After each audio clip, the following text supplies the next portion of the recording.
ปีพุทธศาสนา2569ว่าဒီကနေ့တဒနာနဲ့2539ခုနှစ်ปีใต้2589นี้ရှမ်းနှစ်2119နှစ်ปีก็2387คู่ဩဇာတက္ကရာ1389ခုနှစ်เดินชีวิตใต้ขึ้นมาวันละ7คำประเด็นจุฬาสร้างคุณยันนี่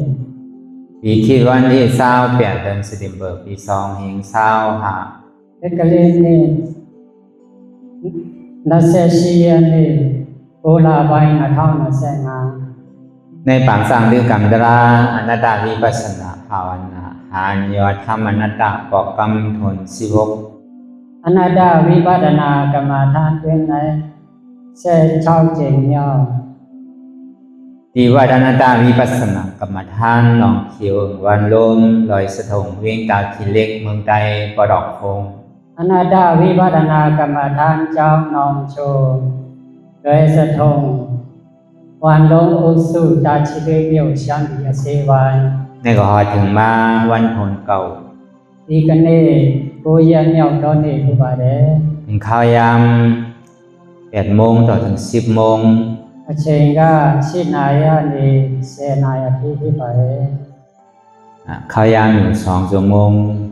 ဒီနေ့အတွင်းในก็เฮาดีเลยมาอ่อนกันสืบย่างตั้งเขาจูนิปังဒီကနေ့နိဗ္ဗာန်လမ်းကိုဆက်လျှောက်သွားရမှာဖြစ်ပါတယ်อ่อนตั้งสุดในก็คือเฮานำขาไก่กุดขาขวาทับต่างขาซ้ายก็ไรนั้นขาซ้ายทับต่างขาขวาในก็ไรရင်စောတင်ကလေးခွေထိုင်ပါတဲ့ကချေညာဘက်တင်လို့လည်းရတယ်ညာဘက်ကချေတဲ့တင်လို့လည်းရတယ်มือ2คนต่างทับก็ย่าไว้ตัวซื่อๆอยู่ดีเคียงก้นน่ะอยู่ดีหย่อนย่านก้นน่ะแต่เพราะว่าถ้าทาวีบอกเพียงคนหนึ่งพอมาเปลี่ยนท่าว่าโตเจ้าต้องท่าว่า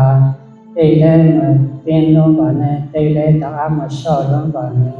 พอเคียงก้นตีหนาเนี่ยมันจังให้หรือเฮากันสั่นใครห้องใครให้ก็เฮาหย่อนย่านก้นตีหนาเนี่ยมันจังให้หรือเฮาใครรับใครนอนถ้าเปลี่ยนลงตรงขามุที่ได้แต่ถ้าชอบลงเองไงมีมุที่ได้แต่สองเส้นตั้งสายกลางในเป็นเส้นตั้งมัชฌิมาปัตตาเคียงก้นหย่อนย่านก้นဒါကြောင့်မလို့အလေလမ်းမဲ့ကင်လမ်းဆိုတာဒါအားလည်းမသိရဘူးဒါအားလည်းလျှော့ရတာဘူးบอกว่าเพราะตัวเฮาเคียงใจเฮาก็เคียงตัวเฮาหย่อนย่านเนี่ยก็ใจเฮาก็หย่อนย่านအတိတ်ပဲကြတော့ကိုတင်းလည်းစိတ်တင်းတယ်ကိုလျှော့လည်းစိတ်သာလျှော့တယ်เส้นตั้งสายกลางในเป็นเส้นตั้งปัญญาအလေလမ်းကြောင်းဆိုတာပညာလမ်းကြောင်းပါปัญญาซื่อในอริยมรรค8เปิงนั้นมันว่าไว้ตั้งแต่สมาธิที่สมาสังกัปปะสมาวาจาสมากัมมันตะสมาอาชีวะสมาวายามะสมาสติสมาสมาธิแต่လိုပညာလမ်းကြောင်းလဲဆိုရင်မဲ့ခင်ထဲမှာကဓမ္မာဒိဋ္ဌိဓမ္မာသင်္ကပ္ပဓမ္မာဝါစာဓမ္မာကမ္မန္တဓမ္မာအာชีวะဓမ္မာဝါယာမဓမ္မာတတိဓမ္မာသမာဓိလို့ဆိုတာပါတယ်เพราะมาโยแก็บเต้นี่ก็มี3อันในปัญญาศีลแล้วก็สมาธิအကျဉ်းချုပ်လိုက်ရင်3ခုပဲရှိပါတယ်ပညာသီလသမာဓိပါวิปัสสนาเนี่ยมันดีให้เธอปัญญาเฮาเกิดสมาธิเนี่ยมันดีให้เธอเฮาตัวนิ่มใสนิ่มศีลศีลเนี่ยมันดีให้เธอเฮาตัวใสใจใสပညာวิปัสสนาပညာဖြစ်ပါတယ်သမာဓိကတည်ငြိမ်မှုဖြစ်ပါတယ်သီလကကိုယ်ကြည်ရင်စိတ်ကြည်ရင်ကိုယ်တန့်ရှင်းစိတ်တန့်ရှင်းဖြစ်ပါတယ်ศีลใสใจนิ่มหยาดเกิดသီလကြည်ရင်မှုစိတ်တည်ငြိမ်မှုဉာဏ်ပညာတိုးတက်မှုတုံ့ခုပါแล้วก็บนนั้นในรายจ้างด้วยกรรมตราเขาเนี่ยเอาปัญญาอ่อนโหဒါကြောင့်မလို့ဒီကျင့်စဉ်ထဲမှာပညာကိုဥဆောင်မှုဖြစ်ပါတယ် อ่อนดังสุดนี่ก็คือเฮารับหูเน้อเปิดหูยามปิญญาพอมือเข้าใจลีเอาอิดจ้างตื้อกำนำ พระเยนทรงตามานาโกเปทาบาญานาโกเป็นทาบากองกองนาทองวีเนเนมาทาบาเมียอีอาจายีจิ้มจังโจกกอาเข้าชูมายามาวิบาเรรับตาเน้อเปิดตาญาณปิญญาอยากเคยที่มันนอนญาณหัดใจเปลี่ยนเฮาผู้นั้นอะไรเสียงอันในเปลี่ยนมันพุทธก็เกิดขึ้นเป็นมานั่นนี่ก็เฮาก็หมอวนวางแตบตัดเป็นอนัตตาได้ตามาเมียสีโกเปทาวิญาณเมียสีโกเป็นทาบาอินตอปอลาจมาจุมยาเตยาตะบอคันหายตะบอหาอนัตตาตะบอเป้าเมียวสูมาความยาอาเท่าบาอ่อนดาวไปหันเจ็บไปหันทุกข์ไปปองแสงเลี้ยงใจเหนืออนัตตานี่ก็ด้วยดีลมถือใส่เข้าออกมันตามพระเยนทรงนามุเจมุทุกขะตะบอเรอนัตตาตะบอเรมติเตขิมาเวนเลทะเลโกชิชุมัดความยาบา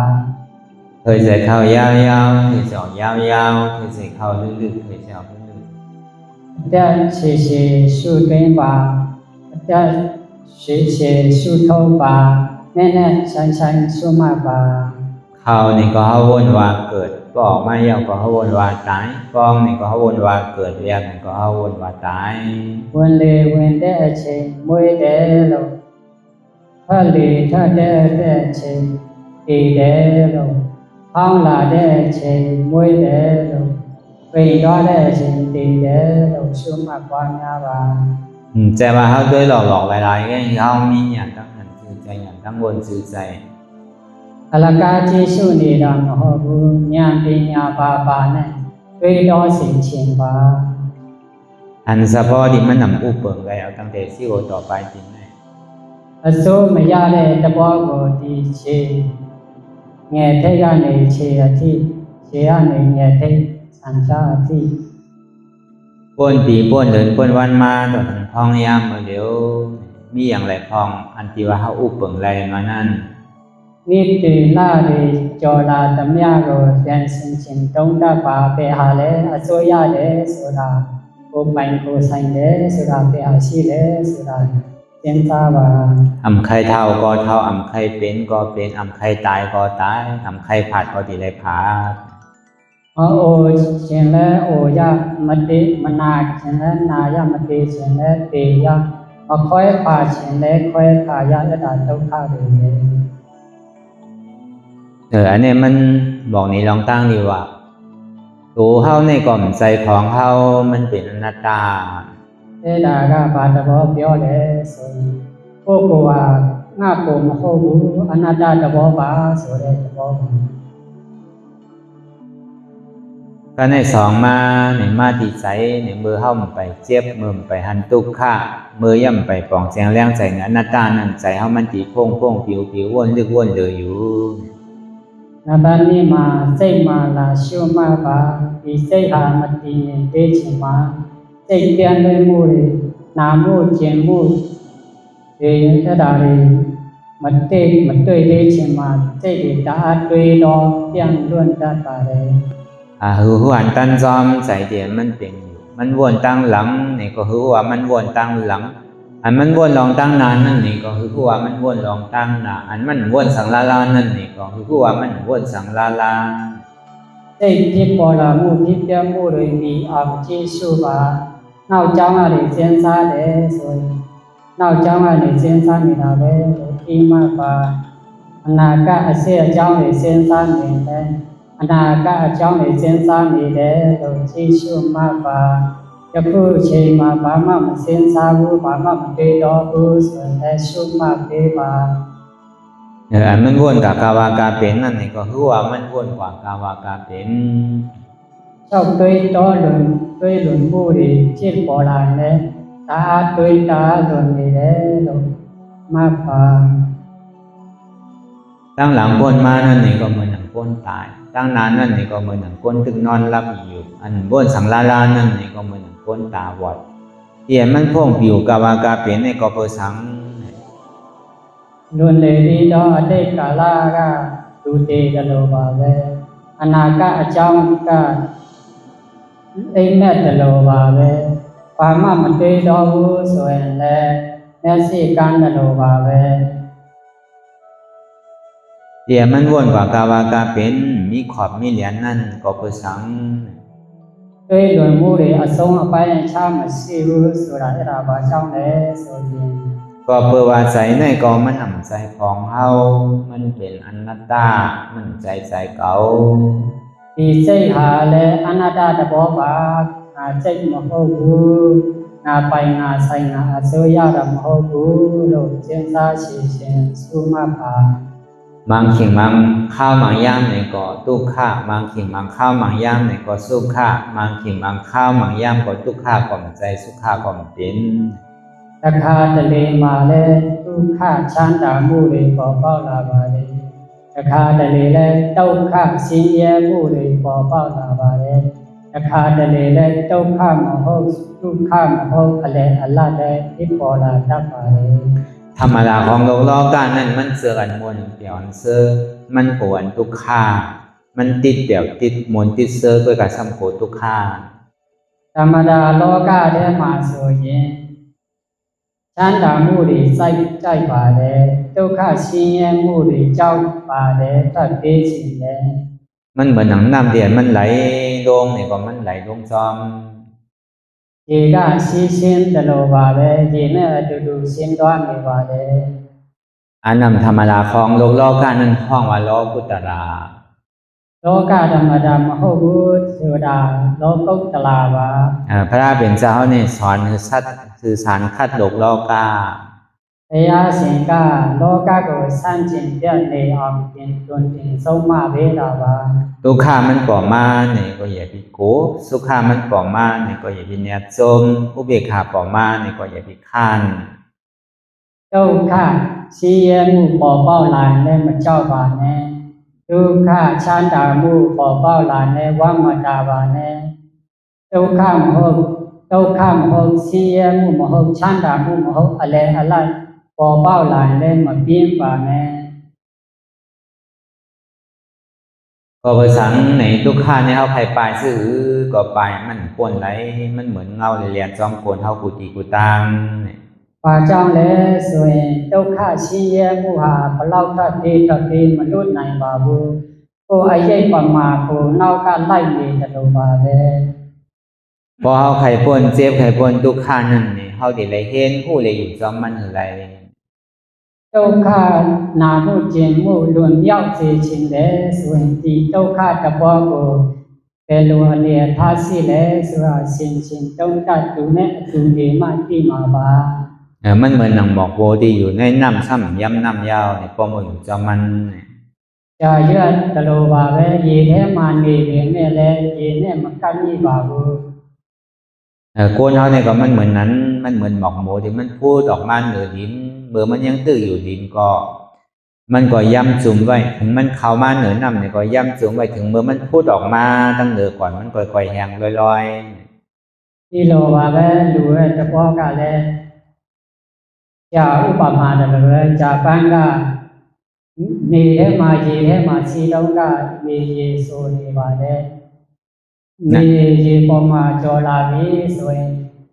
နေနဲ့ရေနဲ့မကန့်ညီတော့ပါဘူးလွန်မြောက်လာပါပြီเมื่อห้อมไปหู้ไปปองเนี่ยก็มันเหมือนหนังหมอกโบที่มันอยู่ในโกงเหมือนมันอยู่ในน้ำอยู่เนี่ยพอมันหู้มันปองมากกว่ามันก็พูดออกมาก็เองแต่พอมาเจ้ามาเป้าเต้เข็มมาจะเยอะจะโลบาပဲหรือว่าแล้วဒုက္ခဆင်းရဲမှုပဲကြောက်နေရောကန့်ညီနေရောဒါပေမဲ့ကြာတလို့ပါပဲရေကလုံမြောက်ပြီးစွန့်ညွန်ပြီးကြော်လွန်နေပြီဆိုရင်ဒီလူလည်းဒုက္ခတဘောကိုလွန်မြောက်ပြီးဆိုတဲ့တဘောအတူပါပဲဒုက္ခနဲ့မရောရက်နေတော့တပါဘူးพอเฮาไข้ป่นเจ็บป่นทุกขาเฮาซ้ำกลุ่มกับปลายมันเต็มมันป่นไหลแต่แกด้วยဒုက္ခကိုလွန်မြောက်ခြင်းရင်ဒုက္ခကိုခဏထပ်ပြေးနေရင်မလွန်မြောက်နိုင်ပါဘူး สิติพระเป็นเจ้าเฮาก็บ่ฮอไว้ว่าทุกข์เสียจาทุกข์มันมีเตเฮาเลยหันเตเฮาเลยทบเต ဘုရားရှင်ကလည်းဟောကြားထားပါတယ်ဒုက္ခဆိုတာတကယ်ရှိတယ်တကယ်တွေ့တယ်တကယ်မြင်တယ်ဆိုတာ เพราะว่าใครป่วนมันเนี่ยก็ดูหายเหตุทางเอาจองมัน တကယ်ဒုက္ခကိုလွန်မြောက်စေခြင်းသူ့ရဲ့အစစ်အမြစ်အကြောင်းတွေကိုရှာရမှာဖြစ်ပါတယ် ถ้าที่หันเหตุทางเอาจองมันนั่นเนี่ยเพราะเฮามานั่งอยากตัวหญิงงามๆเพราะเฮากลุ่มเพิ่นกลุ่มนึงเนี่ยแต่ก็หันได้นำเก่า ဒုက္ခရဲ့နာမှုကျင်မှုတွေသူ့ရဲ့အစစ်အမြစ်အကြောင်းတွေရှာတွေ့ခဲ့ခြင်းလေဆိုရင်ဒီလိုမျိုးတရားထိုင်ပြီးရှာမှတွေ့မြင်နိုင်မှာပါဒီလိုမျိုးတရားထိုင်ပြီးမရှာရင်မတွေ့နိုင်ပါဘူး อันเจ็บและทุกข์นั่นนี่ก็เหมือนหนังเฮาจุดหลอกพายาวนี่เพราะมันขึ้นกว่าสุดเดียวก็ยามสุดเดียวก็ตกไว้หนังเก่า ဒီလိုမျိုးပါပဲဒီပန်းတို့တလို့ပါပဲသူ့အားအင်ကုန်ဆုံးသွားရင်ပြန်ကြလာမှာပါဒီလိုမျိုးဥပမာပါပဲ เหมือนตาวันนั้นยาวมือกลางในเจ้าก็พูดออกกลางวันมากกว่าเตงบ่ายวันมากกว่าจ้ายค่ำมากกว่าโตก နေတလို့ပါပဲမနဲ့ကြရင်ဖတ်ပြီးတက်လာပါတယ်ညနေပိုင်းကြရင်ပြန်ကြတော့ပါတယ်ရန်ပြီးပြန်ကြတော့ပါတယ် มันก็เหมือนสินั้นยาวเนี่ยอย่าไปยุ่มว่ามันติเต็งวันอยู่ที่ๆกำนำได้เฮายุ่มว่าทุกข์เนี่ยมันหายมันเป็นอยู่มันบ่หายนี่เฮายุ่มว่ากลางวันเนี่ยยังตึกเต็งอยู่ยังตึกใหม่อยู่ ဒီလိုမျိုးဥပမာပါပဲနေရတအားပူနေတယ်နေကမရဲရိုင်မကြတော့ဘူးထင်တယ်လို့ထင်တာဒီလိုမျိုးပါပဲဒီဒုက္ခတဘောဟာလည်းဒီလိုမျိုးဒုက္ခတွေနာမှုကျင်မှုတွေဒီနေတယ်လို့ထင်တာတကယ်၍အကြာကြီးကြည့်သွားရင်လွန်မြောက်ပြီးပျောက်ပြတ်သွားမှာပါ เพราะเราอันเปลี่ยวเหมือนเสื้อนั่นนี่เฮาสำเคมันเต็งเหมือนหนังกลางวันนั้นเฮาเคมันจ่ายกว่าตั้งไหล ပျော်မှုရှင်မှုတွေဟာတအားတည်မြဲနေစေခြင်းပါတယ်တဲ့ကိုမယိုင်စေခြင်းဘူးနေကြတယ်လို့မကြစေခြင်းတော့မပြောက်ပြတ်စေခြင်းပါဘူး ลองตั้งสุขะลองตั้งเปลี่ยวมนเสื้อสารนั่นสังว่ามันเวียกอะไรเต้หามอะไรเต้นี่ก็เฮาใครเวียกกว่ากุฏิใครหามกว่ากุฏิก่อนเนี่ย တကယ်ဒီချမ်းသာမှုဟာတဲ့နေရာတော့ထမ်းသွားနိုင်တယ်ဆိုရင်အမဲတမ်းထမ်းသွားစေခြင်းပါတယ်ထမ်းသွားခြင်းပါတယ်ဒါပေမဲ့မဖြစ်ပါဘူး เพราะว่านั้นในทุกข์นั่นนี่ก็เกิดขึ้นตั้งอยู่แล้วก็รู้กว่าอันสุขะนั่นนี่ก็เกิดขึ้นตั้งอยู่แล้วก็รู้กว่าอนุเบกขานั่นนี่ก็เกิดขึ้นตั้งอยู่ก็รู้กว่า ဒါကြောင့်မလို့ဒုက္ခချမ်းသာမှုဟာလည်းဖြစ်တည်ပြည့်ဒုက္ခရှိရမှုလည်းဖြစ်တည်ပြည့်ဒီဥပေက္ခဒုက္ခမဟုတ်ဒုက္ခမဟုတ်လည်းအဲ့ဒါလည်းဖြစ်တည်ပြည့်နေပါတယ် ก็บ่ทุกข์เสียจาเนี่ยมันถึงเป็นผลอาโจมันก็อันเฮาถูกดีฮู้เนี่ยมันเป็นเหตุทางเอาจองมัน ဒီဒုက္ခကိစ္စဟာဒုက္ခဒုက္ခရဲ့သမုဒယအကြောင်းအစစ်အမြစ်တွေကဒီအကြောင်းကိုဆောင်ပြရမှာဖြစ် เหตุทางเอาจองมันเนี่ยก็เปิดเฮามีลองตั้งอยู่พิษอยู่เปิงว่ามีโหเก่าขาเก่ามือเก่ามีโตเก่าใจเก่ามีเจ็บเก่าเนี่ย ဒုက္ခရဲ့အကြောင်းအစစ်အမြစ်ကငါကိုငါဟာငါအတာငါအနာငါဥစ္စာငါချေငါတဲ့အဲ့ဒါတွေအကြောင်းတွေပါ ซ้ำยุ่มยามว่าเป็นของเก่ามีเก่าเป็นของเก่าเนี่ย ယုံကြည်မှုထားတာကအဲ့ဒါငါကိုငါဟာငါဥစ္စာပဲဒီလိုဆွဲမှတ်ထားပါတယ် อันนั้นน่ะมันเป็นเหตุของทุกข์ အဲ့ဒါကဒုက္ခရဲ့အကြောင်းတွေပါ เหตุทางเอาจองสุขะของมรรคเสียจานั่นนี่ก็เป็นอนัตตา ဒုက္ခချမ်းသာမှုအကြောင်းမက္ခသစ္စာအနတ္တပါ ก็เบิ่นนั้นในตานเฮาที่ได้มาถ่อมมายินในก็บ่ฮ้อมได้มาทบญาศาสนาพระเป็นเจ้าอันวันนั้นนี่ก็เฮาก็นับต่อได้มาถ่อมมายินนำเก่า ဒါကြောင့်မလို့ဒီလိုမျိုးနားထောင်ရတာဟာဥဒ္ဒတနာနာနဲ့မကြုံတွေ့ရင်နားထောင်ရဖို့မလွယ်ပါဘူး ต้องว่าผมเงาในศาสนาเนี่ยกัดเย็นเสื้อสาวในเพิ่น ဒါကြောင့်မလို့ပုဒ္ဒဒါရဏရဲ့ရိတ်ဟာချမ်းသာဆုံးဟာပဲ ศาสนาเนี่ยบ่เอายอดกว้างๆใหญ่ๆมันเนี่ยมันมีอยู่มิจฉาทิฏฐิและสัมมาทิฏฐิ သတ္တနာကအကျယ်နဲ့ပြောရင်မိစ္ဆာဒိဋ္ဌိနဲ့ဓမ္မဒိဋ္ဌိနှစ်ခုရှိပါတယ် ในสัมมาทิฏฐิเนี่ยมันเป็นศาสนาพุทธกัมพลาเป็นเจ้าเฮา ဓမ္မဒိဋ္ဌိဟာပုဒ္ဒဒါရဏတွင်မှာပါ เพราะเป็นนั้นในที่เอาลองตั้งอันไรที่เอาเหตุอันไรเลยเป็นอาจองมัน ဒီလိုဆိုရင်တဲ့အကြောင်းလုံးမယ်ဆိုရင် เอาจัดอาจองมันอันห้องว่าสุวรรณมิกะนั่นจัดต่อพระเป็นเจ้าเฮาหาปะภาสิจัดนั่นที่เอามาลาดเหนอีกหนึ่ง ဘုရားရှင်ရဲ့အရင်ဘဝလုံးကစတော့950ဇတ်ထဲမှာလာပြောပြတတ်တယ်ခံပြောပြတော့မှာဖြစ်ပါတယ် อันห้องชื่อว่าสุวรรณมิกะ สุวรรณมิกะจัตโตบา ก็เพราะนั้นในมือป่วนมาเมื่อพุทธกัมพลาเป็นเจ้าเฮายังตึกอยู่เช้าจ้องเจตวุ่นขอหน้าท่าปิณิกะสะเทเลยอยู่ไว้นั้น ဘုရားရှင်ကမြတ်စွာဘုရားရှင်ကအနာထပင်လူထားတဲ့เจตဝန်ကြောင်းတော်မှာတည်တုံးနေတော်မူစ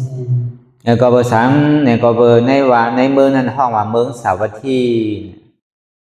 ဟိုမြို့ထဲမှာဗာမြို့လဲဆိုရင်ဇာဝတိမြို့ဖြစ်ပါတယ် เป็นคุณหอคำเปอร์เซ็นต์ที่กุศลมังอุปเปิงพองง ပစေနတိကောတလမင်းအုပ်ဆိုးနေတဲ့ချိန်ဖြစ်ပါတယ် ก็บ่หังในก็บ่มันมีนางยิงมันก็กึ่งทึกตีเตหน้าหอจอเฮือนยาวมีปอมีแม่เป็นนางยิงเขาซ้ํเป็นจุมสัมมาทิฏฐิยุ่มยำเกิดีพระตราสังขารยตนะแก้วเมียสามเปิง ဟိုအချိန်ကအမျိုးသမီးတယောက်ရှိပါတယ်သူကအိမ်ထောင်ပြုတ်နေတဲ့အချိန်ရောက်နေပါပြီသူအဖေအမေလည်းရှိပါတယ် ก็ในคืออันเป็นมิจฉาทิฏฐินั้นอันยุ่มยำแต่กระตอนเขาฉะนั้นซ้ํใครลูกยิงก็อันเป็นสัมมาทิฏฐิและไม่ย้อนมาตุกขอเอาคือไม่ย้อนเป็นลูกไปเฮาเอามาปั่นลูกใจเฮาเฮ็ดสิไหนไม่ย้อนอยู่ติๆ ဒီအမျိုးသမီးကဓမ္မဒိဋ္ဌိပုဒ္ဒဘာသာပါအခြားမိစ္ဆာဒိဋ္ဌိယောက်ျားကသူ့ကိုလာကြိုက်ပြီးလာတောင်းပါတယ်ငါတို့ချွေးမပြီးအောင်အဲ့ဒါလိုလာတောင်းပါတယ် ก็เบอร์ปอแม่อันเป็นสมาธิที่นั่นดูเฮาเนี่ยเป็นก้นดูก้นตานยุ่มยำเกิดีพระตราสังขารสู่ซ้ํเป็นเกิงมิจฉาทิฏฐิอำยุ่มยำเนอพระตราสังขารซ้ํที่มาห้องดูเฮากว่าเป็นรูปไปส่วนวันนี้มันกึ่งตานสู่ตากะย้อนต่างทีต่างๆห้อมปันไล အဲ့ဒီအမျိုးသမီးရဲ့အမေကပြောပါတယ်ငါတို့ကဓမ္မဒိဋ္ဌိလူမှုတမ်းမှုဒီလဆောက်တည်မှုတွေအမဲတမ်းပြုလုပ်ပါတယ်ငင်တို့ကမိစ္ဆာဒိဋ္ဌိလာတောင်းတာမပြေးနိုင်ပါဘူးအခြားဘာသာငင်တို့မိစ္ဆာဒိဋ္ဌိမျိုးနဲ့တောင်းပါလို့ပြောပါတယ် ก็ในสมาขึ้นสืบย้อนวิธีเป็นสังฆาลูกยิงดูยิงสู่เป็นสื่อมันใครหลูใครต้านะมันใครเฮ็ดสังกลางใส่มันสื่อก็ห้อมพามห้อมให้เอากลางใส่มันว่าเนาะเป็นสังมาอยู่จอมเฮานี่ก็มันใครเฮ็ดสื่อก็เอามันว่าห้อมมีดวงตังถ้าดีปนาเปียดหนังเก่าชื่อก็เฮาย้อนเอามาเป็นลูกไปเฮานี่อันคือมีสาธิตที่นี่เขาว่าเช่นนั้น မိစ္ဆာဒိဋ္ဌိအဖေအမေသူတို့ဘုဘက်မှာခဏလာတောင်းပါတယ်သူတို့ပဲလို့ပြောလဲဆိုရင်နင်တို့တမီးပဲပါလို့ချင်းလဲဆိုတာမတမ်းပြပါဘူးသူ့တပေါ်အတိုင်းလူချင်းတန်းချင်းလဲလောက်ပါစေဘာမှတစ်ခုမှမတမ်းပြပါဘူးသူအလိုလိုက်ပါမယ်လို့ပြန်တုံ့ပြန်ပါတယ် ก็เพราะนั้นเนี่ยเขาก็ตัวยวันดียามดีนั่นเนาะก็เป็นเรื่องมีสาธิตที่นั่นตัวยวันดียามดีตัวยนักขาดดีเย้าก็เขาก็ห่างเฮียนตาดีเมียงกะละตาดีแต่ปังแขกปันลูกชายเขานั่นถึงมื้อวันมันมาเขาก็มาย้อนเอากว่าแต่มังกะละปันลูกชายได้ลูกไปเขา ဒါကြောင့်မလို့ဟိုဘက်မှာလဲရက်တွေလတွေရွေးပြီးပြတ်တတ်လာတော့မဟုတ် ရက်ကောင်းခါကောင်းတွေကျေးဇူးပြီးသူတို့အမိတ်စာတိတိဆိုတော့ရက်တွေပါလာတွေကောင်းကောင်းကြည့်ပြီးလာတောင်းထားပါတယ် เพราะเป็นนั้นเพราะว่ามันก็อะไรก็เฮ็ดไปเอานี่ก็มันลุ่มลาโผมันเลยสังลุ่มลาปอนายแม่นายมันก็บ่เหมือนหนังคุณผีเอามันก็ฮักเหมือน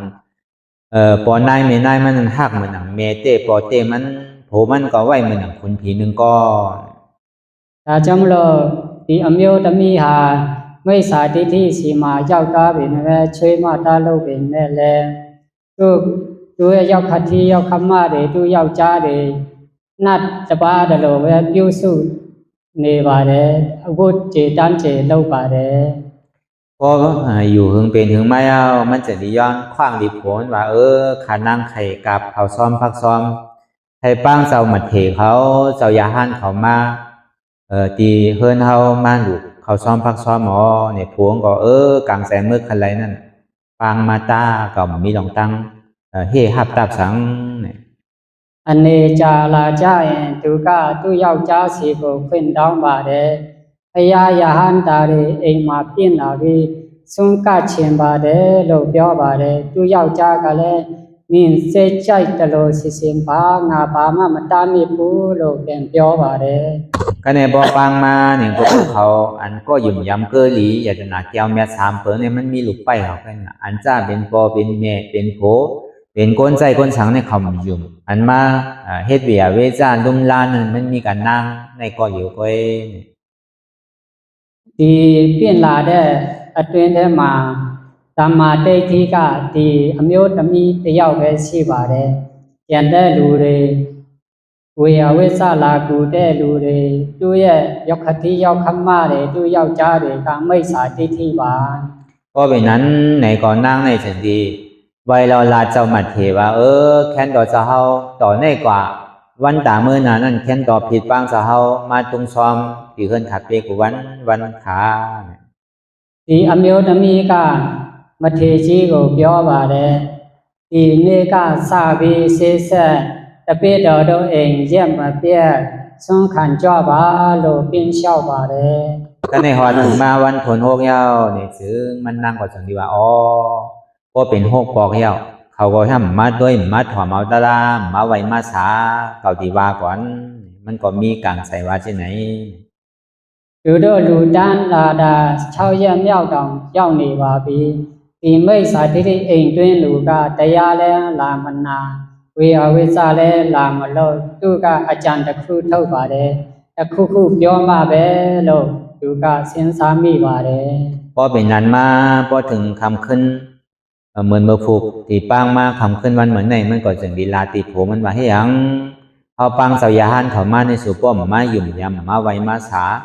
เยาก็ตะลาสู่ป้อมมาถอเมื่อผูกในสู่โดเลยมานาเป็นคือก็สู่เลยมาถอมบ่มาฮับตอนไหลก้อยนั่งเป็นสัง 6ရက်မြောက်တော့နေ့မှာသူကသူ့ယောက်ျားကိုပြောပါတယ်ငါတို့လူတန်းလာတာ6ရက်မြောက်တောင်ရှိနေပြီတရားလဲမလာမနာပြုစုမှုတစ်ခုလဲဝေယဝိစာလဲလာမလို့မနေ့က9ရက်မြောက်ကြရင်ဆွမ်းယဟန်တော်တွေဆွမ်းခံလာတဲ့ချိန်တရားလာနာရမယ်နော်ဝေယဝိစာတွေလာပြုစုရမယ်နော်လို့သူ့ယောက်ျားကိုပြောပါတယ်သူ့ယောက်ျားကလည်းရပါတယ်နင်အလိုလိုက်ပါမယ်လို့ကတိပေးပါတယ် ก็เลยถึงวันทนเจ็ดมาเย้าเนี่ยเจ้าสารีวุตลาก็มาเจ้ามัดเถอันปีกว่าพระเป็นเจ้านั้นมาจุกไว้ดี2นาเฮือนเย้าเนี่ยเขาจึงดีผิดป้างเนี่ยเขาเอาสปิดเข้ามาในเฮือนเนี่ยแหละป้างเจ้าสารีวุตลามันนั่งไว้เย้าเนี่ยก็จึงดีห้องโผมันนั่งมาถอมมากราบซ้อมจอมกันมาหลุมมาตานจอมกัน 9ရက်မြောက်တော့နေ့မှာအရှင်တာလိပုတ္တလာအလဲကြပါတယ်ဟိုအချိန်မှာအမျိုးသမီးကရှင်တာလိပုတ္တလာကိုအိမ်တွင်ပြင့်လာပြီးလာထိုင်ပြီးတဲ့အချိန်မှာသူ့ယောက်ျားကိုခေါ်လာပါတယ်တရားနာဖို့လာပြုစုဖို့ခေါ်လာပါတယ် ก็ในว่าเป็นที่ไหนเย้าเนี่ยก็พ่อฮอดมาพอเจ้าสาวุตลาก็เอาซ้อมแหมกินข้าวซองซุงซองเย้าก็อนุโมทนาฮอตลาปันเขาเนี่ย ဟိုအချိန်ကြရင်သူတို့နှစ်ယောက်လာဒီ လာထိုင်ပြီးဆွန့်ကပ်နေတဲ့အချိန်ဆွန့်ကပ်ပြီးအချိန်ဆွန့်ဘုံပေးပြီးတဲ့အချိန်ဆွန့်အမှုနုမောဒနာတရားဟောပေးပါတယ် ฮอตะลาลองตั้งเฮ็ดดีไรดีเฮ็ดให้ไรให้ห้องพ่อลองอัดจองในอัดโจพอเฮ็ดชื่อไหนที่เป็นชื่อไหนพอเฮ็ดดีไรดีเฮ็ดให้ไรให้ดูแลอยู่จอมสุจริตเปิงหลวงมันได้มันน้อยสุจริตวจีสุจริตกายสุจริตการทุจริตการมึกการอำดีวนอำดีลาดอำดีเฮ็ดอำดีเนี่ยอำดีเฮ็ดว่าลองอัดจองในอัดโจ အရှင်တာလိပုတ္တလာကအကြောင်းနဲ့အကျိုးတရားဟောပေးပါတယ်ကောင်းမှုလို့ရင်ကောင်းကျိုးရမယ်အဆိုးနဲ့လို့ရင်ဆိုးကျိုးရမယ်အကြောင်းအကျိုးတွေဟောပေးပါတယ်ကာယတုစလိတ်ဝစီတုစလိတ်မနောတုစလိတ်ရဲ့အဲ့ဒါတွေဟောပေးပါတယ်ရှောင်ကြည်ဖို့နဲ့ပြုလုပ်ဖို့နှမျိုးဟောပါတယ် พอเขาเลยถอนตะลายเอาเนี่ยเขาก็เป็นเมียนตีตี้หัวมุมจมๆเขาก็เข้าใจมาเด้ๆ တရားနာပြီးတဲ့အချိန်သူကလည်းတရားကိုစိတ်ဝင်ကြားစိတ်ဝင်စားလာပါတယ် แต่ในพอเขาถึงที่ฮู้ว่าลูกชายเขาก็มาถอนตะลาเนี่ยก้นใจเลยสังปอเขาเลยเมสเขาเลยสังเนี่ยก็ถึงวันทนแปดมากเขาก็อ่อนกันมาถอนตะลาเหมือนกันอ่อนกันมากกับเขาซ้อมพักซ้อมเหมือนอันพยายามเฮ็ดก็เฮ็ดมาก็เปิดลองอาจ้องอาโจนลองเหตุลองผลมันเป็นเตมีเตนี่แหละเขาเป็นอันเขายุ่มเขายำกว่า ခုနှစ်ရက်မြောက်နေ့မှာသူတို့တားကတရားနာဒီဝေယဝိဆလာပြုလို့သူတို့အဖေအမေကတွေ့တော့ပါတယ်နောက်ရက်နေ့10ရက်မြောက်နေ့မှာသူတို့စေခိုင်းသူအလုဓမ္မတွေရောသူတို့အဖေအမေတွေရောသူတို့မိသားစုတအိမ်လုံးတရားလာနာပါတယ် ก็ในพอถึงวันทนแปดมาเจ้าสารีบุตรตลามาฮอตราเสียจะลองอจองทุกขะอโจทุกขะอจองสุขะและอโจสุขะนั่นถึงดีตราเสียจะสุดเสียงกว่าเย้านี่ก็เขาสองก็ผมมีตกเป็นอริยโสดาปันกว่า 10ရက်မြောက်သောနေ့မှာအရှင်တာလိပုတ္တလာကသစ္စာ4ပါးကိုဟောပါတယ်ဒုက္ခရောက်ကြောင်းဒုက္ခဖြစ်ကြောင်းဒီမဂ္ဂသစ္စာဒုက္ခကိုလွန်မြောက်ကြောင်းဒုက္ခချမ်းသာမှုရောက်ကြောင်းနဲ့ဒီလိုမျိုးဒုက္ခသမုဒယမဂ္ဂနိရောဓသစ္စာ4ပါးကိုဟောပြောပါတယ်တရားဆုံးသွားတဲ့အချိန်မှာသူတို့ဒီမရတော့တာပန်တည်သွားပါတယ် อจองทุกขะนั้นเป็นสังในเป็นอัตตามานะโลภะ ဒုက္ခရဲ့အကြောင်းကဘာလဲဆိုရင်ဒေါဘအတ္တမာနပါ อัตตาสัมวาเป็นเก่าเป็น အတ္တဆိုတာငါဖြစ်တယ်ငါဟာငါပါပဲ มานะสัมวามีเก่ามี မာနကငါရှိတယ်ရှိတာငါပဲလို့ โลภะสัมคะเลอันเป็นเก่าเป็นคะเลอันมีเก่ามี လောဘကငါဖြစ်ခြင်းတယ်ငါဖြစ်တယ်ငါလိုခြင်းတယ်ငါရှိတဲ့ဟာလိုခြင်းတယ်လို့အဲ့ဒါလောဘပါ ตัวมากะเสจาสัมอัมมีเก่าอัมเป็นเก่าอัมใจเก่าอัมคะเลของเก่าเนี่ย မဂ္ဂသစ္စာကငါမရှိဘူးငါမလိုချင်ဘူးငါဆိုတာလွန်မြောက်အောင်ကျင့်သုံးတာပါ ก็เป็นนั้นก็มันตัดไปอัตตาที่เขาตกเป็นโสดาปันกว่า အဲ့ဒါကြောင့်မလို့အတ္တတိဋ္ဌိကိုဖြတ်ဖြိုဖျက်ပြီးပြုတ်အောင်ကျင့်ကြံပြီးတောတာပန်တည်တော့တာပါ ก็เปิดมือกาปันของยามนั้นเอาศรัทธายุ่มย้ำเนิดพอทำคำสอนของเจ้าสารีบุตรตลาเยาก็ตัดแปลวิจิกิจฉาอัตตาในขาดตั้งหลัง ဟိုအချိန်မှာတတတရားအားကောင်းမောင်းတန်ပြီးအရှင်တာလိပုတ္တလာလည်းဟောပြောပြတာချက်ကြောင့်ဝိသိကိစ္စတွေကုန်သွားပြီးအတ္တလည်းတည်သွားပါတယ်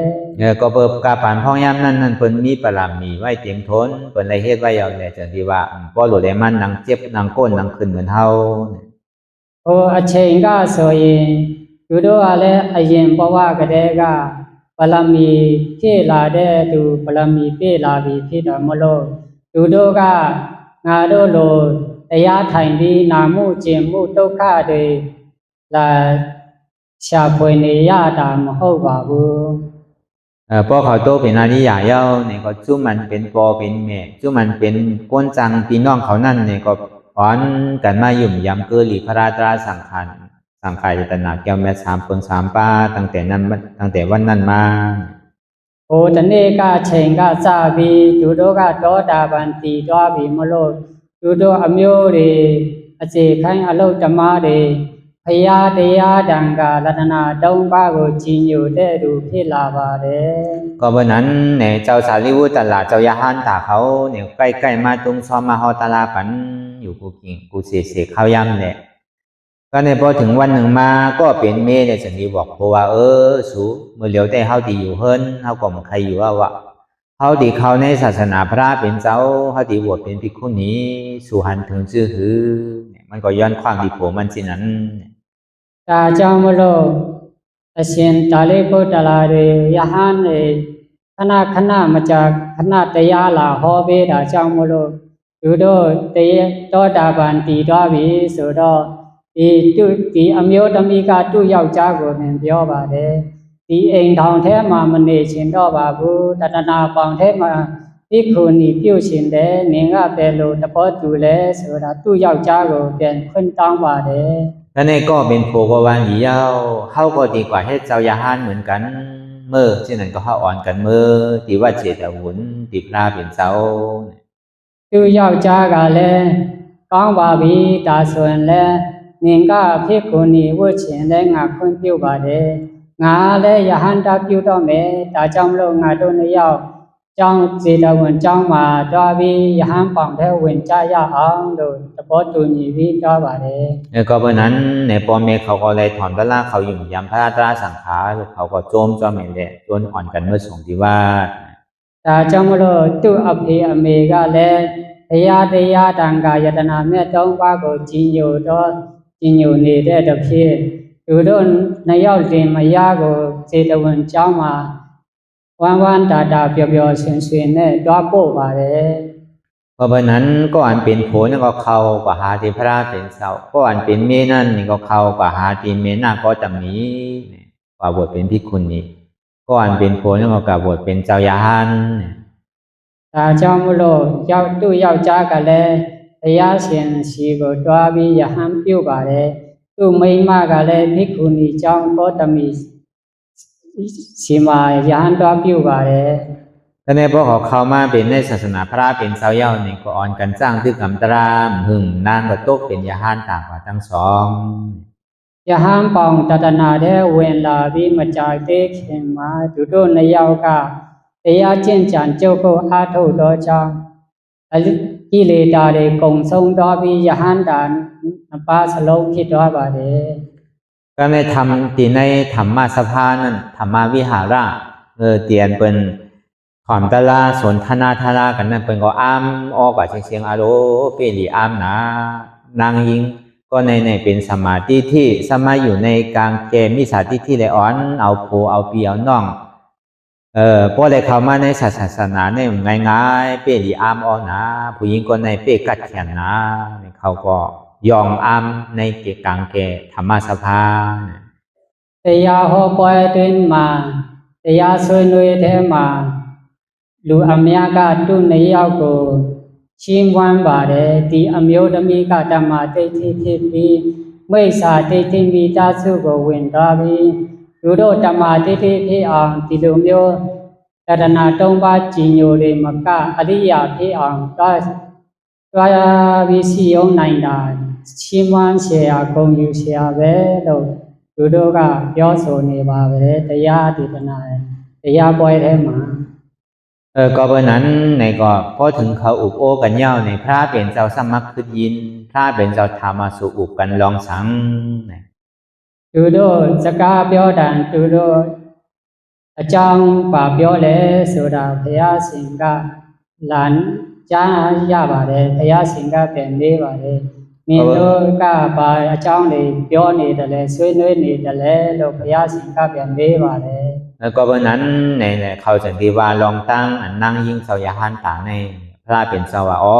อันนั้นมันใจชัดในก้อยผู้หญิงคนไหนลองตั้งกัดแขนลองตั้งมันเอาอาสาใส่ใจมันจุดนี่แหละเมื่อป่วนมากก็ยามนี้มาဒီတရားနာပလိတ္တတွေကပြန်ဘုရားရှင်ကိုပြန်တင်ပြပါတယ်ဒီအမျိုးသမီးဟာမိစ္ဆာတိဋ္ဌိဖြစ်ပြီးဒီအမျိုးသမီးဟာဓမ္မတိဋ္ဌိမိစ္ဆာတိဋ္ဌိကိုအတက်စွန့်ပြီးလာချီးယုံရတာချီးမွမ်းလွန်းပါတယ်ဗျာလို့ဘုရားရှင်ကဒီဘဝစဒီဘဝထဲမှာပဲမဟုတ်ဘူးအရင်ဘဝကလည်းသူကအတက်ပေးပြီးချီးယုံလာပါဒါလည်းရှိပါတယ်လို့ဘုရားရှင်ကပဲမိန့်ပါတယ်เพราะนั้นในเมื่อป่วนมานั่นเป็นชื่อทาในเขาจึงที่ต้องทำพระเป็นสาวพระเป็นสาวเฮาจึงที่พอขึ้นอธิกาลาป่วนมาในเมืองปรณาสีมีคุณเอาคำเปรียบมาตัดปุ๊บเปิงวันเมืองนั้นนี่หนอร้องสาวเฮาในสัมมาเกิดเป็นกวางคำတရားနာပလိတ္တတွေကဘုရားရှင်ကိုတရားပြန်တောင်းပါတယ်အရင်ဘဝကပဲလို့လဲဘုရားရှင်ဟောကြားပေးတော်မူပါဗျာလို့တရားတောင်းပါတယ်ဘုရားရှင်ကအရင်အစေဘဝတုန်းကဗလာနာတိပြည်မှာဗျမတမင်းအုပ်စိုးနေတဲ့အချိန်ဘုရားလောင်းတော်ကတမင်ဖြစ်ပါတယ်จอนที่เอาลองตั้งสุวรรณมิกาจาต่อ5ปาก50จันนั่นฮอปัน550จัดต่อแท้มามิกาတုတ်ကပြန်ဟောကြားပါတယ်เพราะเป็นนั้นมาในหนอร้องสาวในเป็นกวางคำมีลูกน้องตะเปียว 80,000 ตัวโอအချိန်ကဘုရားလောင်းကဆွေတမင်ဖြစ်ပါတယ်သူတပည့်တွေ4,000ရှိပါတယ်แล้วก็เบิกกวางคำเนี่ยมันห่างลีนะว่าจอมโตจอมสังเนี่ยก็เป็นคำกว่าเสียงๆว่าหมักตาเนี่ยก็ห่างลีเป็นกิบ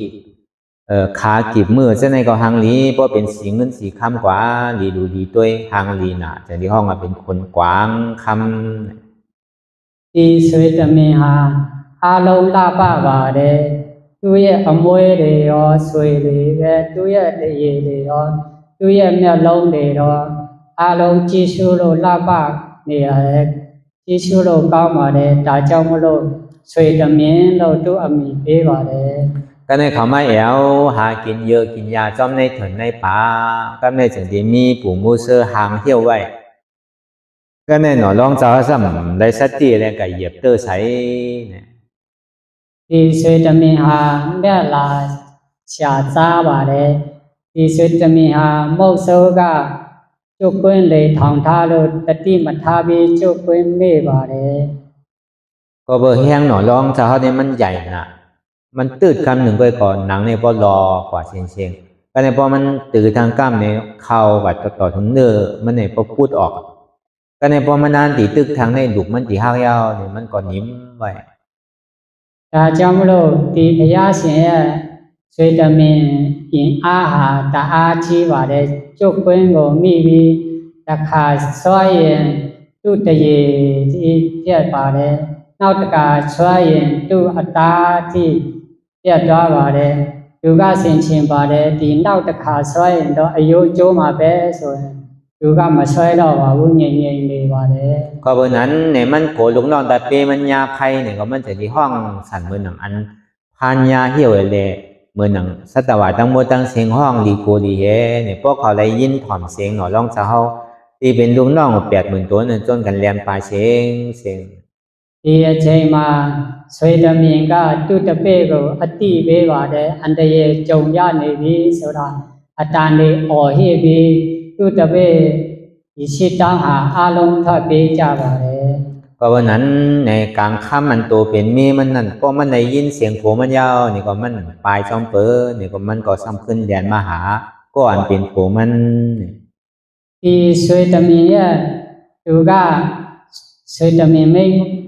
အမတယောက်ရှိပါတယ်သူကသူ့မယားပေါ့ဒီသူ့မယားကသူကထွက်မပေးပါဘူးသူ့ယောက်ျားစီမှာပဲကပ်ပြီးနေပါတယ်ก็วันนั้นป้องกับหันโผมันตกเหี่ยวยาวนี่ก็ย่าเป็นถูกเหี่ยวยาวนี่ก็มันจะดีว่าดีเจ้าพงเจ้าขุนก วางคำก็เปิดแห้งจะเฮาในแห้งบ่ตันนั้นจะเฮามันตื้อถึงมันขาดได้ล่ะเนี่ยมันก็ปันแห้งตัวแห้งใจมันน่ะคือมันบ่ดีตื้อสายเจอขาดนั่นเนี่ยมันก็ว่าปันแห้งเจ้าผัวมันสินั้นเนี่ย ဒီတမင်မဟာသူ့ယောက်ျားကိုအားပေးပါတယ်ဒီဆွေတမင်ဟာအားတာကြီးတော့ဆွေတမင်မကအားတလောက်ကြီးတာဘာဖြစ်လို့ကျိုးပြက်အောင်မဆွဲတာလဲလို့ကျိုးဆွဲအောင်အားပေးနေပါတယ်บ่เป็นนั้นมาเนี่ยก็มันสิที่ว่ามันไหลเกาตืด3กำก็เนี่ยตืด1กำเนี่ยหนังพอหลอกตืดทั้งกำเนื้อพอพุทธจันอีกนึงก็เนี่ยเอ็นบ่ขาดแล้วเพราะเขากึดทั้งกำให้ลูกมันสิฮักยาวเองการลักษณะมันดีอ่ะเพราะมันดีก็มันดีรู้นั่นน่ะเนาะนี่เป็นกลางคำเนาะဒါကြောင့်မလို့တမင်မကိုဒီတမင်ထီးကပြန်ပြောပါတယ်မရတော့ဘူးငါက3ချိန်3ခါဆွဲပြီးပြီတစ်ခါဆွဲတာနဲ့တရေပြတ်တာတစ်ခါဆွဲတာနဲ့အသားပြတ်တာတစ်ခါဆွဲတာနဲ့အကြောပြတ်တာနောက်တစ်ခါဆွဲရင်အယိုးကကျိုးသွားရင်ဒုက္ခိတဖြစ်သွားမှာကြည်ရှုလို့မကောင်းဘူးအဲ့ဒါလိုပြန်ပြောပါတယ်พอเป็นนั้นมาในนั่งกลางค่ำมันก็มันเป็นสังขารที่ย้อนที่ปู่มูเชอไงปู่พันไงก็ดีคดีอวสาคาแลกนั่นคือเลยเจ้าปีเฮาที่รอดกว่านั้นคานั่งที่ขึงปองการไงมันก็ว่าที่เจ้าผัวมันสินั้นတမင်မကသူ့ယောက်ျားကိုပြောပါတယ်အဲ့ဒါမပူပါနဲ့ဒါဆိုရင်မဟုတ်ဆုံးမှာပြောပေးပါမယ်ဒီတမင်မကငါရဲ့အတက်ငါရဲ့အကိုငါရဲ့ကိုခန္ဓာတွေလဲပြီးအကိုအတက်တွေပေးပါမယ်လို့ပြောပါတယ်ก็ในพอถึงนั้นมาในปู่มูเชอนั้นมาหันยาวนี่ก็อันพานเมนั่นน่ะกวางเมนั่นก็คู่เขาอะไรย้อนต้องป่านมันမုတ်ဆိုးရောက်လာပြီဆိုရင်တမင်မကဒီမုတ်ဆိုးရဲ့အစစ်မှာတူးထောက်ပြီးသူ့ယောက်ျားတဲ့ကိုစားယူသွားဖို့ပြောပါတယ်มันว่าซื่อในเจ้าโคคาในมันเป็นขุนกวางมันมีลูกน้องเป็น80,000ที่คือมันตายในมันกึ่งถามว่าใครไล่เนี่ยก็คานั่งที่ยอมก็เนี่ยเป็นคือก็เอาตัวคานั่งแลกเอาเนี่ยก็เป็นนั้นก็มันว่า2ว่า3มันเอาโหงกะงอไปก็เอากะงอกมันมันเนี่ยเลยเอากะวางที่พูดไม่พันโหคานั่งขาดเลยค่ะที่เอาอาสาคาเนี่ยเรียกกันเจ้าโคเนี่ยဒါကြောင့်မလို့ဒီတမင်မဟာမုတ်ဆိုးချီမှာတွားပြီးတူးထောက်ပါတယ်တူးထောက်ပြီးတော့ငါရဲ့ယောက်ျားကိုစားငါကိုယူသွားပါလို့ဒီငါရဲ့ယောက်ျားဆွေတမင်ဟာတပည့်ရှိတောင်းရှိပါတယ်သူကသူများခေါင်းဆောင်ဆိုရင်တော့သူမရှိလို့မဖြစ်ဘူးတမချမကိုယူသွားပါလို့သူ့လေကိုတင်တုံးပေါ်မှာတွားတင်ထားပါတယ်ก็ในพันป่าปู่มูเชอนั้นบ่หันแถวก็เป็นนั้นตกใจเป็นเดียนอามอที่แต่ตัวหนังสัตวะเนี่ยมันยังบ่ฮักโกนเฮาในย่ำเฮ็ดไรตัดในเนี่ยเพราะเป็นนั้นเนี่ยเกาดีปล่อยอาสาเขาก็ยาวเกาดิมกินเขาดิมเอาก็ยาวมันก็วนในใจมันสิไหนဒီမုတ်ဆိုးဟာဒီစကားကိုနားထောင်ရပြီးအံ့ဩတော့ပါတယ်သူတို့ဟာတလိမ့်ဆန်တောင်မှတလောက်ကိုချင်းစာရှိနေတာငါတို့လူဟာ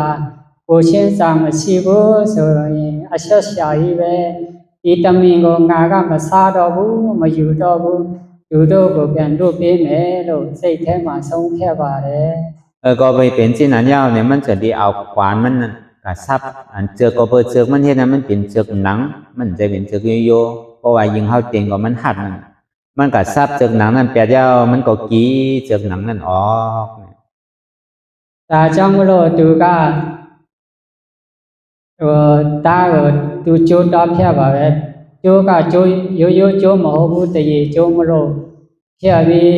ပြန်ဖြုတ်ပေးပါတယ်ကျိုးကွင်းကိုပြန်ဖြုတ်ပေးနေပါတယ်แล้วในบ่เป็นนั้นมันจะได้เอายามันเนี่ยสังเอาเจือกมันตาที่มาเหยียบกับกันเอ็นก็สิขึ้นเหยียบกับเอ็นเนื้อก็สิขึ้นเหยียบกับเนื้อหนังก็ซ้ำสิขึ้นเหยียบกับหนังเนี่ยကျိုးဖြုတ်ပြီးမှမုတ်ဆိုးကခြီနဲ့အပ်နဲ့ယူလာပြီးဒီပြတ်သွားတဲ့တရေတွေအသားတွေအကြောတွေပြန်ကတ်သွားအောင်ပြန်ဆက်သွားအောင်ချုပ်ပေးနေပါတယ်ก พอเป็นเช่นนั้นมายาวเนี่ยพวกหาวเอ็นมาต่อกันเนี่ยก็เอ็นเลยเอ็นให้ซ้ำเย็นเป็นเช่นเดียวกันมาพวกเอาเนื้อหาที่มาเย็บนี่เนื้อเลยเนื้อซ้ำติดกันมาหนังก็หาที่มาเย็บหนังเลยหนังซ้ำติดกันขึ้นมาเหมือนเก่าเนี่ยကြောင့်မလို့ဒီမုတ်ဆိုးကအကျော်ပြတ်သွားတဲ့ဟာအကျော်ကနေအကျော်ပြန်လာဆက်အောင်ချုပ်တော့မလို့သူကမချုပ်သေးခြင်းမှာသူ့ဟာသူပြန်ဆက်သွားပါတယ်အတားနေအတားပြန်ဆက်အောင်တော့ချုပ်မလို့သူကမချုပ်သေးခြင်းမှာအနဲ့မထိုးခြင်းမှာအတားနဲ့အတားသူ့ဟာသူပြန်ဆက်သွားတာပဲသူ့အရေးခွန်မှာတော့ချုပ်တော့မလို့သူတို့အတားထိုးမဲ့အချိန်အမထိုးတဲ့အချိန်မီမှာဒီတရေပြတ်သွားတဲ့ဟာသူ့ဟာသူပြန်ကပ်ပြီးပြန်ဆက်သွားပါပဲก็เบอร์ปึงอิงสังในเนืองปึงอิงปารามีหนอร้องสาวเฮาก็เปิง1 2มาในปึงอิงธาตุเมตตาของปู่มูเซอนั่นก็เปิง1 3มาปึงอิงเหลือเสียนนั่งขวางนั่นขามจุนอาศักมันนี่ก็เปิง1ก็เปิง1ปารามี2ธาตุเมตตา3ยอมจุนอาศักสายใจเจ้าเก่าเอาเรียกโผมาเนี่ยมันจึงสิเป็นปอมาเหมือนนั้นဒီလိုမျိုးဖြစ်ပေါ်လာမှုဟာဘာကြောင့်လဲဆိုရင်နံပါတ်1ဘုရားလောင်းရဲ့ပါရမီတော်ကြောင့်ပါနံပါတ်2မုတ်ဆိုးရဲ့မေတ္တာကြောင့်ပါနံပါတ်3ဒီသမီးမရဲ့ကိုချင်းစာပြီးကိုအစားထိုးကိုအတက်ကိုမငဲ့ကွက်ပြီးအဲ့ဒါကိုအကြောင်း3ခုနဲ့ဒီလိုမျိုးဖြစ်သွားတာပါก็เบอร์นั้นในกวางก็ซ้ำบ่รัดคำน่ะกวางแม่ได้สังการปอได้สังมันก็เป็นเดียนอามอก็ในบ่เป็นนั้นมาในกวางหนอร้องสาวนั้นจนที่ฮอตลาปันปู่มูเซอเนี่ยโหชิโหเข่งโหအချိန်မှာ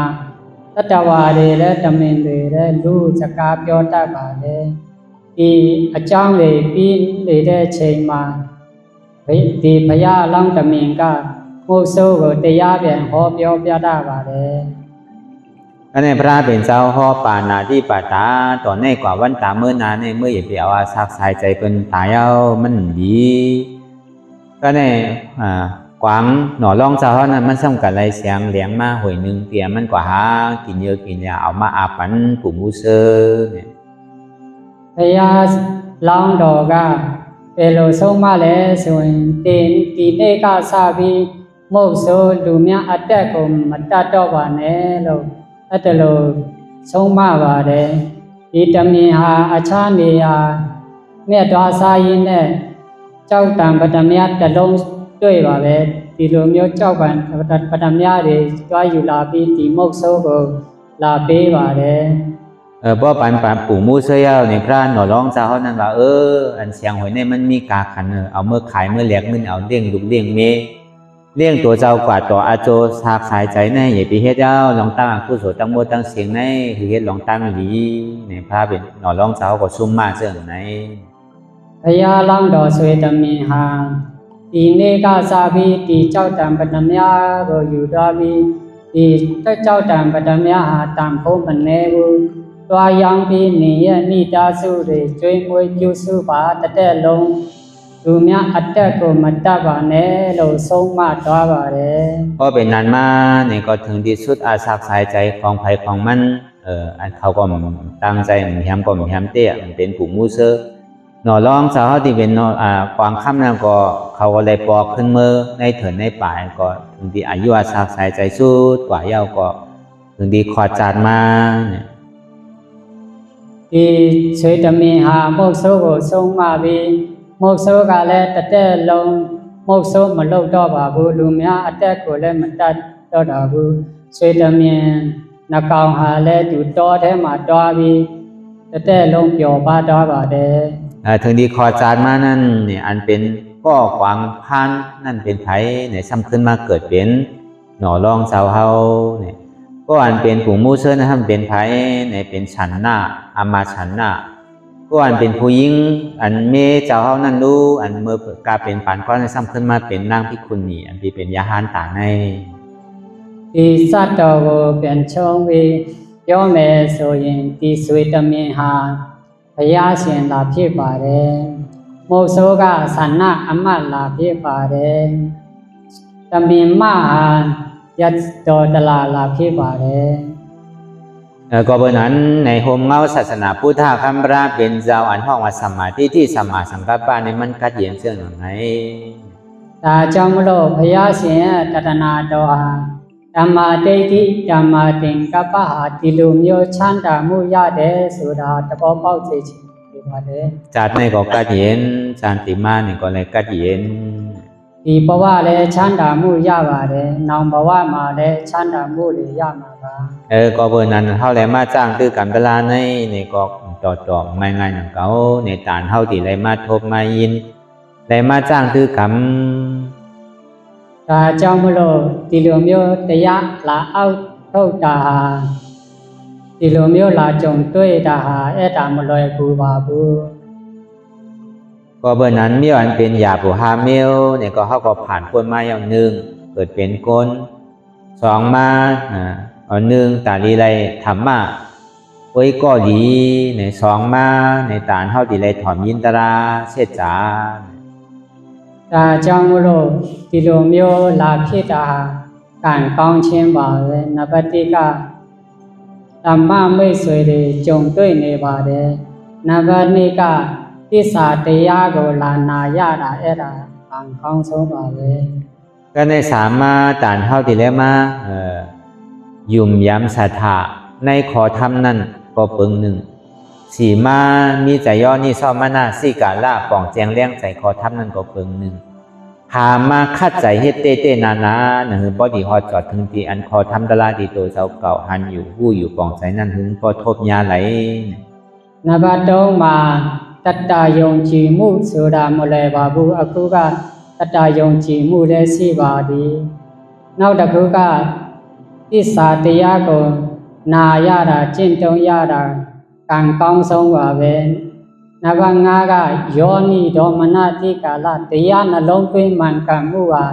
အဲ့ဒါကလည်းကံကောင်းမှုတစ်ခုပါပဲก็ในบ่ไล่ง่ายๆมันนี่ก็เฮาก็อ่อนกันเฮ็ดมาคู่มือคู่วันในสัมมาทิฏฐิสัมมาสังกัปปะวันนั้นมันมาตีโตก็มั่นใจโต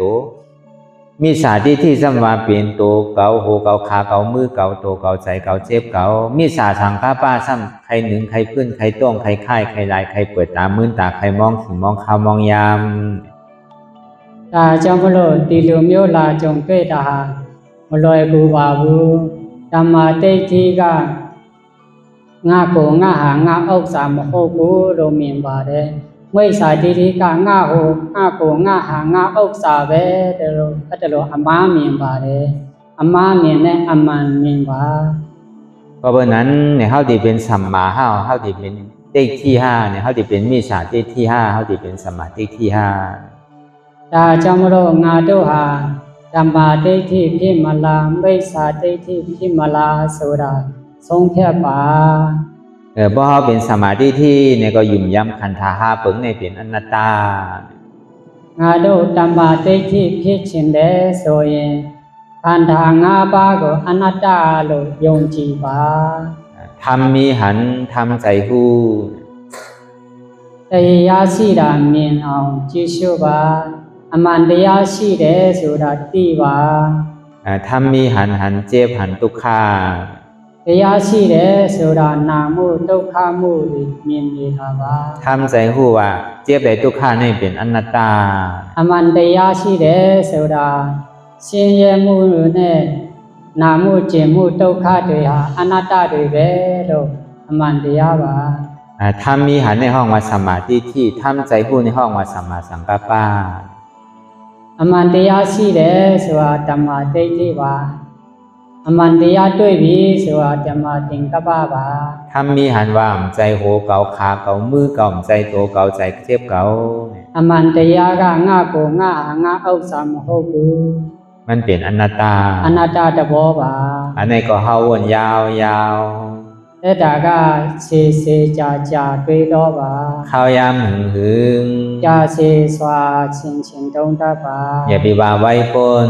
ဒါလည်းမမြန်လုံးပါနဲ့อย่าไปว่าเทิงปนဒါလည်းမနေလုံးပါနဲ့เปลี่ยนเฮาหันမြင်မှုနဲ့ เปลี่ยนเฮาวน ဆင်ခြင်မှုနဲ့ คือมันเพ่งเพียงกัน ညီညီမျှမျှဖြစ်သွားအောင် วนต่อถึงเจ็บมันบ่สุด နာမှုကုံဆုံးသွားที่အောင် วนต่อถึงทุกขานั้นบ่สุด ဒုက္ခကုံဆုံးသွားအောင် ถ้าต่อถึงอัตตานั้นบ่ตกพุดขาดกว่า အနတ္တအတ္တပြုတ်သွားအောင် อันใดที่มันพูดบ่เกิดขึ้นเป็นมานั้น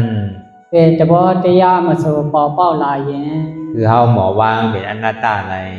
အနတ္တတဘောဖြစ်အောင်စွန့်လို့ပါ